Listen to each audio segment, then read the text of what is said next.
Moments with God, a time of reflection for every day. June 18th. It is a sin to expose the faults of others. And Ham, the father of Canaan, saw the nakedness of his father and told his two brethren without. Genesis 9:22.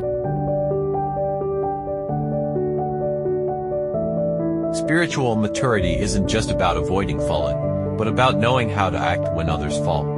Some treat those who have fallen with kindness and help them recover.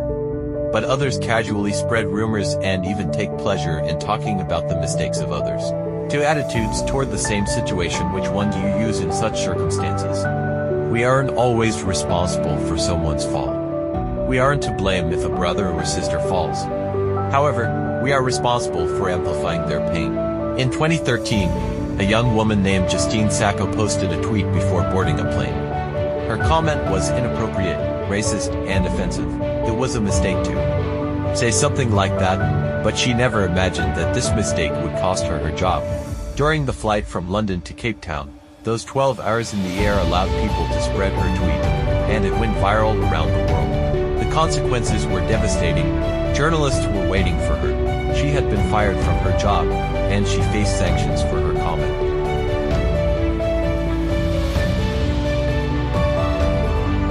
When someone makes a mistake, what is your attitude? Like Noah's son, do you casually publicize it? Obviously, you are not responsible for the falls, failures, and mistakes of others, but you are responsible for the words you speak about them. When someone has fallen into sin, they don't need to be exposed to public view, but rather brought to Jesus for restoration. Of Noah's sons, one named Ham stands out for his nonchalance regarding his father's downfall.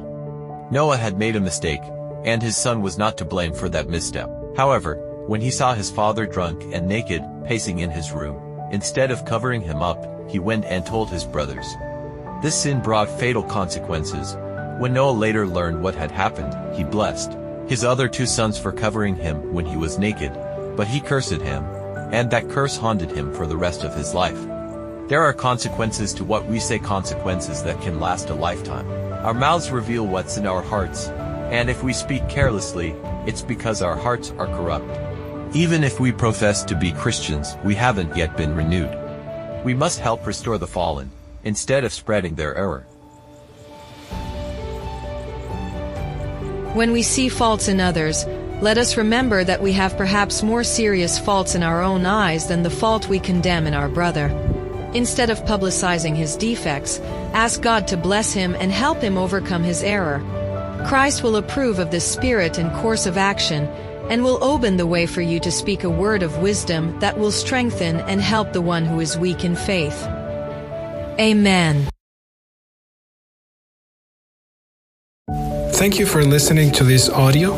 We invite you to share with your contacts and visit the website BibleWell.com.